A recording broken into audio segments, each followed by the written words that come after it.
Symphony of Heavenly Length. This game was played between Larry Evans and Haakon Opsahl, year 1950.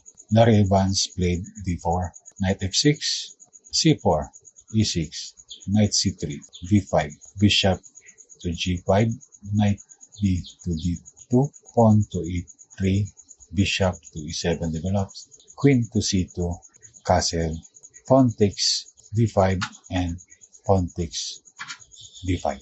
The exchange has long been a favorite with masters like Marshall, Kiris, Reshevich, and Botvinnik. Evans continued with knight to f3.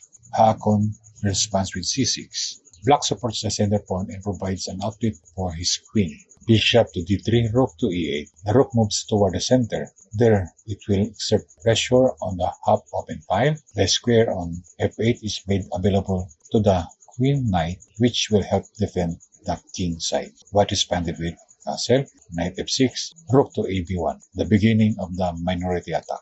The rook supports the b pawn. The b pawn will advance to b4 and b5. The idea is to break the black queen side pawns. An attempt to stop it by moving the pawn to a5 would only be temporary, since white could pursue his plan by playing a3, h6, bishop to b4, bishop to d6, bishop to e5, bishop to g4, bishop takes d6, queen takes d6, knight to e5, bishop to h5, and knight to e4. If bishop to b4, pawn takes b4, pawn takes b4, knight 6 to d7, knight takes d7, b5, c5, pawn takes d5, knight takes c5. So, knight to a4, responded by knight 6 to d7, f4, f6, g4, bishop to f7, knight takes f7, king f7, rook to f3, and king to g8. This move is equal. Let's go back to the game. Knight to e4. If knight takes e4, this is a bad move because pawn takes a4, bishop takes e7, queen takes e7, black wins a piece. So the move is white responded with bishop takes e7, queen takes e7, b4, a5, b4, a6. Ready to meet the eventual b5.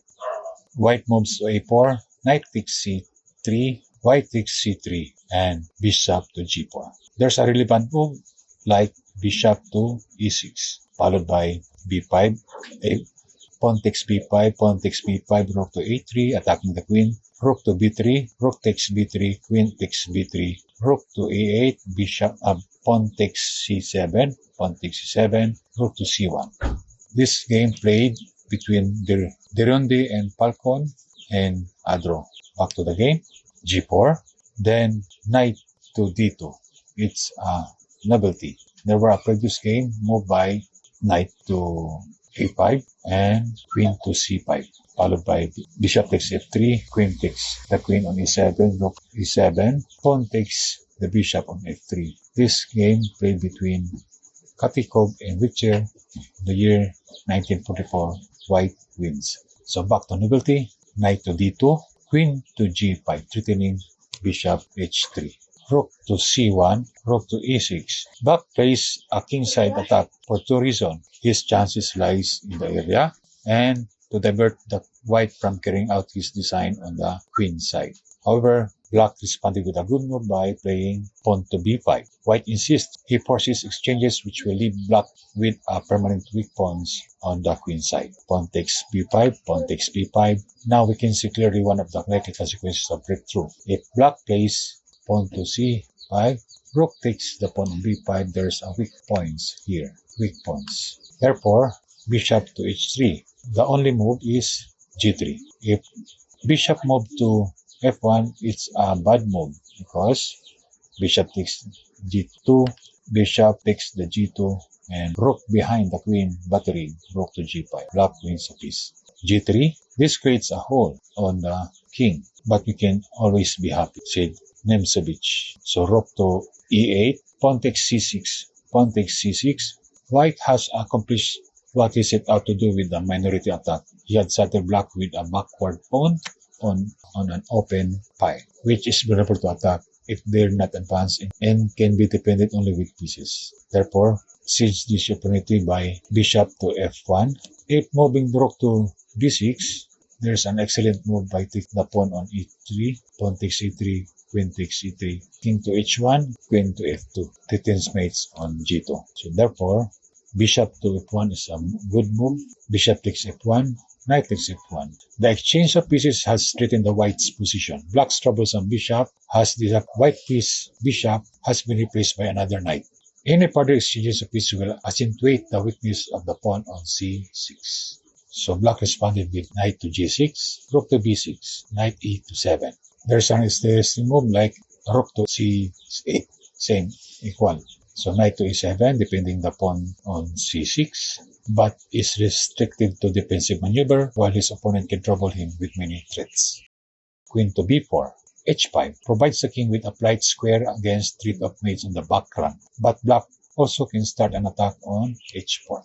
So rook to b8, rook takes b8, queen takes b8. White's intention is to bring it to an endgame by exchanging as many pieces as possible. So the only square, king to h7, queen f4. Queen takes queen on f4, pawn takes the queen on f4. This is now the endgame. Rook knight versus rook knight. Black responded with g6, knight to d2, rook to d6. Knight heads for a fine outpost on c5.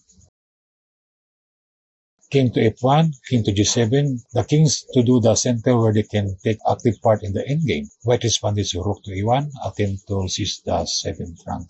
Rook to d7, but it's also possible. Knight to f3, rook to b7, then knight to c5. Rook to b2. This offers better chances than a passive on the c7.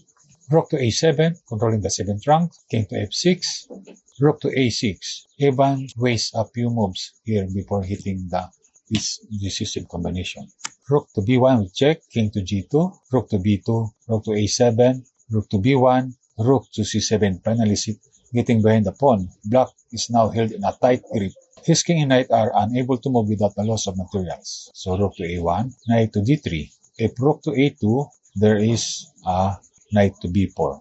So king to e6, knight to c5 with check, the beginning of the remarkable knight's tour, which result in white's winning a valuable pawn. King to f6. King moves to d6 is a checkmate. Bang. So king to f6, knight to d6 with check, king to e6, knight to f8 with check, king to f6, knight to h7 with check, king e6, knight to g4 with check, king d6, a mistake that cost the game. He can move to king to f6, king to f3, rook to a2. So the game is king to d6, a bad move. Rook to b7, f6 attacking the knight, knight retreat to h7, king to e6, knight to f8. Knight f3 is a best move because knight to f6 takes, rook to a2, knight to a8, king to e6, knight to g7, and knight takes knight, rook takes knight on g7. However, in the game, king to e6, knight to f8, king to f7, knight takes g6. King takes the knight on g6, then rook takes the knight on e7. White has won a pawn. The position still needs to be won as rook and pawn endgames often lead to a draw, even with an extra pawn.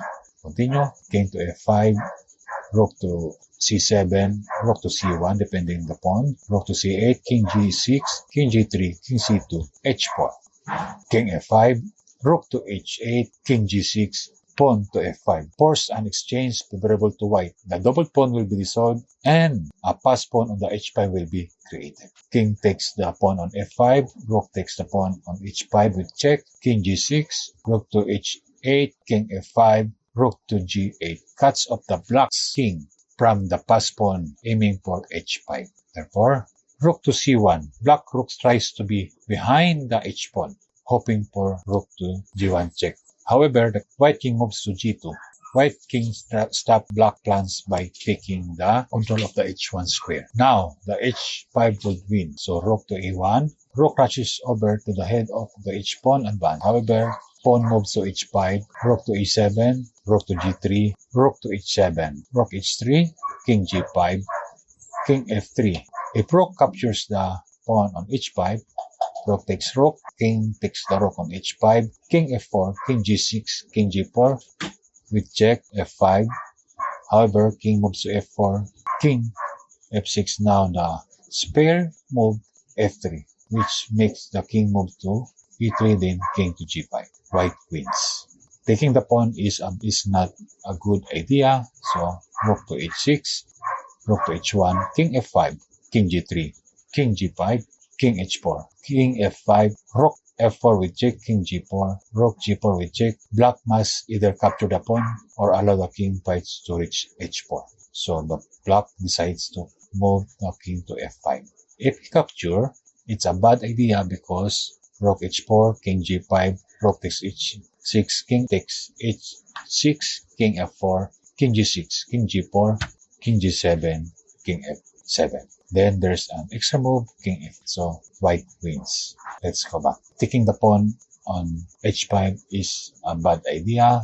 So king move to f5, king h4, rook to h8, rook to g7 threatens the pawn on c6. Black responded with king to a8, tries once more to get behind the passed pawn. However, pawn moved to h6, rook to a1, rook to g3, rook to h1, rook h3, and if rook takes the h3, here's the game.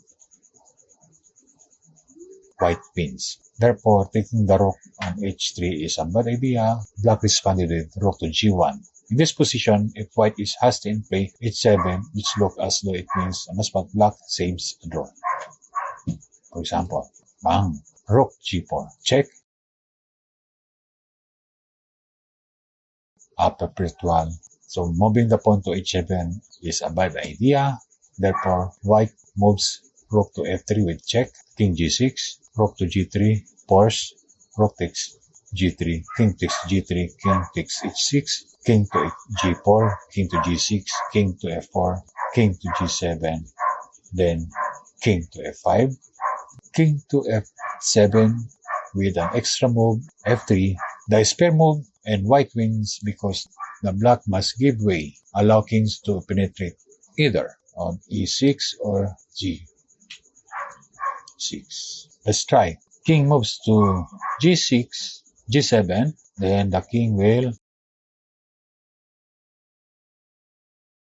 if king moves on e7, the white kings will move like this, and white wins.